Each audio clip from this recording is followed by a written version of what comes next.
Sobat Vidivisi, siapa nih di antara kalian yang sering merasa super ngantuk di siang hari? Merasa ngantuk adalah hal yang normal dirasakan ketika seseorang kurang tidur dan merasa lelah. Rupanya kantuk ini enggak semata-mata sering kita rasakan biasa saja, tapi sampai ada gangguan sarafnya loh. Namanya adalah narkolepsi. Orang dengan narkolepsi sering diserang rasa kantuk secara tiba-tiba tanpa mengenal waktu dan tempat di siang hari. Nah sobat, yuk kenali lebih detail apa itu narkolepsi bersama Dr. Andreas Prasadja, ahli somnologi. Apa pengertian narkolepsi? Kita lihat sejarah ya. Jadi di tahun 50-an Bapak kedokteran tidur yang namanya Profesor William Diamond di Stanford waktu itu ingin meneliti soal mimpi. Beliau psikiater dan tertarik sekali meneliti soal mimpi. Nah, dalam perjalanan merekam gelombang otak, fungsi-fungsi tubuh pada saat tidur, ya, didapatkanlah pasien-pasien yang ngantuk-ngantukan, ya. Walaupun tidurnya udah cukup, tetap mengantuk. Nah, ditemukanlah waktu itu narkolepsi, ya. Nah, tetapi dengan berjalannya waktu didapati, loh, ini kok pasien-pasien narkolepsi ternyata pada darah tinggi ya, menderita hipertensi. Nah, diteliti lebih dalam ternyata orang ngantukan, hipertensi ini pada ngorok. Nah, ditemukanlah sleep apnea. Nah, mulai dari saat itu dikenal yang namanya istilah hypersomnia. Jadi kalau orang ngantukan itu bukan narkolepsi, disebut sebagai hypersomnia. Nah, yang narkolepsi itu adalah penyakit tersendiri. Narkolepsi ada 4 gejala khas. Yang pertama adalah sleep paralysis, kedua hypnagogic hallucination, ketiga adalah katapleksi, dan keempat hypersomnia atau ngantukan. Ya.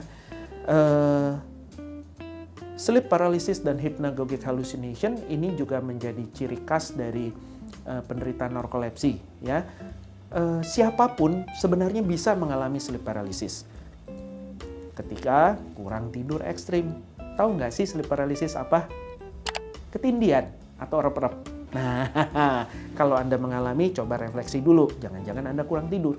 Kalau sering mengalami, ya, itu ada resiko narkolepsi. Apa penyebab narkolepsi? Narkolepsi sebenarnya merupakan gangguan pada fungsi-fungsi otak, terutama pada pusat pengatur tahap tidur mimpi. Nah, kita harus pahami dulu. Tidur itu ada tahapannya ya. Ada tahap tidur ringan, tidur sedang, tidur dalam, dan tidur mimpi. Siapapun di malam hari pada saat tidur bisa bermimpi 4-6 kali. Tinggal bangun ingat apa enggak. Nah, ini gangguan pada pusat pengatur mimpinya sehingga penderita narkolepsi itu gini. Pada saat tidur nggak bisa benar-benar lelap, ya, kepotong-potong mimpi dan lain sebagainya. Pada saat terjaga tidak pernah benar-benar wake. Sewaktu-waktu bisa blek tertidur, sleep attack. Pada tahap tidur mimpi ada 2 hal yang khas. Adanya mimpi dan adanya sleep paralysis atau kelumpuhan pada saat tidur. Ya, ini sebenarnya mekanisme pengaman pada tubuh kita.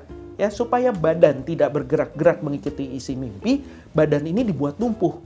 Ya. Nah, kalau orang normal begitu kurang tidur yang ekstrim, begitu ada kesempatan tidur, nah, tidur mimpinya tuh rebound, dibanyakin. Karena tidur mimpi itu sangat-sangat penting untuk kemampuan otak kita, kemampuan konsentrasi, daya ingat, kreativitas, stabilitas emosional. Ini cuma dibangun pada tahap tidur mimpi. Sedemikian pentingnya sehingga waktu kurang tidur ekstrim, wah, dia rebound, dibanyakin dulu. Akibatnya, gelombang otak kita waktu sempat tidur nih, begitu sempat tidur, ini setengah sadar, setengah mimpi, tumpang tindih. Akibatnya, setengah sadar, setengah mimpi, ya munculnya halusinasi. Yang khas adalah munculnya sosok lain di dekat kita, di kamar tidur. Nah, ini tergantung latar belakang kebudayaan. Kalau di kebudayaan kita mungkin lihat yang serem-serem ya. Tapi kalau di kebudayaan barat yang dilihat tuh bisa alien, agen rahasia gitu ya, ada maling. Macam-macam tergantung latar belakang kebudayaan. Ya. Nah, yang kedua, sekali lagi yang khas adalah kelumpuhan tidur. Setengah sadar, setengah ngimpi, lihat yang serem-serem, nggak bisa gerak. Bahkan nafas juga rasanya berat. ketindihan atau rep-rep. Ya, kalau Anda mengalami ini, ingat, coba refleksikan, oh iya nih, belakangan habis sering begadang. Nah, cukupi kebutuhan tidurnya. Nah, kalau pada penderita narkolepsi, sering sekali terjadi. Bukan karena kurang tidur, tetapi gangguan pada pusat pengatur tidur mimpinya.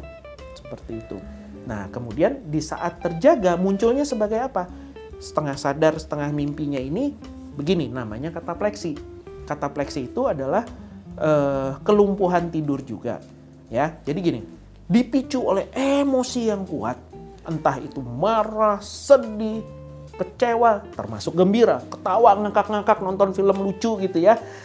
Tiba-tiba ototnya lumpuh, bisa mulai dari muka dulu, blek, jatuh dalam kondisi sadar. Tapi kalau dia jatuh di tempat yang nyaman gitu ya, bisa lanjut tidur. Nah, coba bayangkan kalau yang menderita ini atlet basket misalnya, mau nge-shoot, excited kan, wah langsung katapleksinya muncul, blek kayak pingsan. Sangat menderita. Apa saja faktor resiko narkolepsi?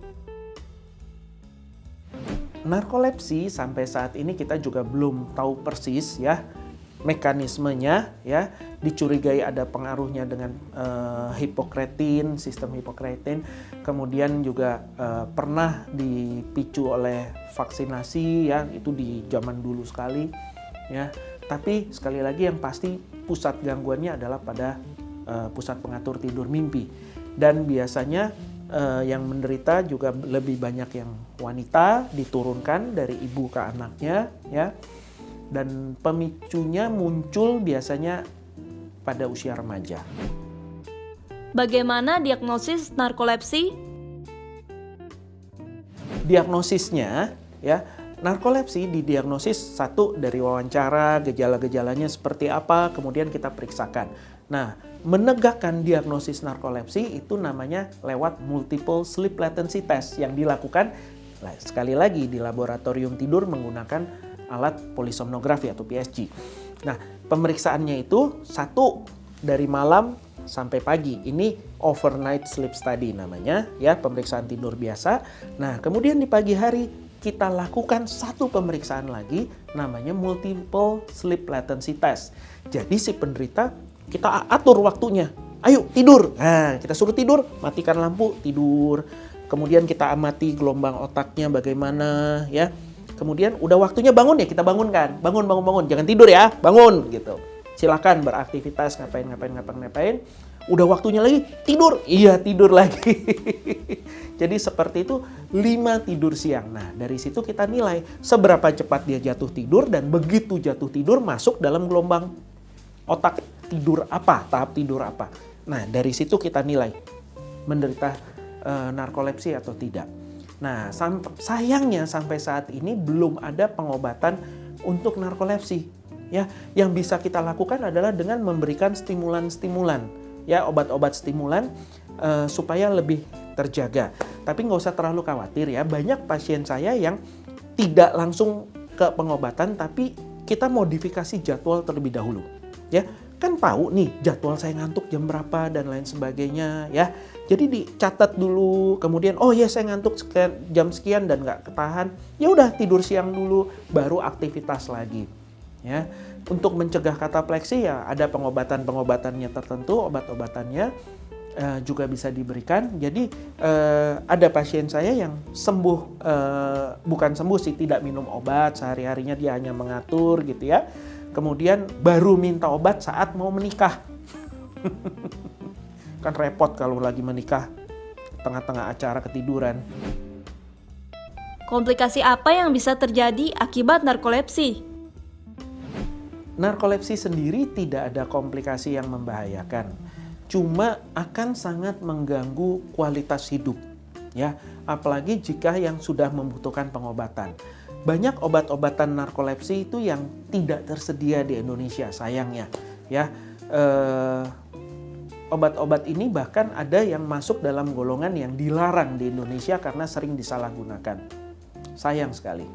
Tapi ya dengan pengaturan jadwal kehidupan, jadwal sosial, jadwal tidur yang baik, bisa hidup dengan normal. Berbeda dengan Klein-Levin syndrome atau sindroma putri tidur yang tidur seminggu nggak bisa diganggu, aktivitas biasa berapa bulan muncul lagi serangan tidur lagi seminggu. Nah, beda. Sekian pembahasan mengenai narkolepsi. Saya Dr. Andreas Prasaja RPSGT. Sampai ketemu di pembahasan yang berikut.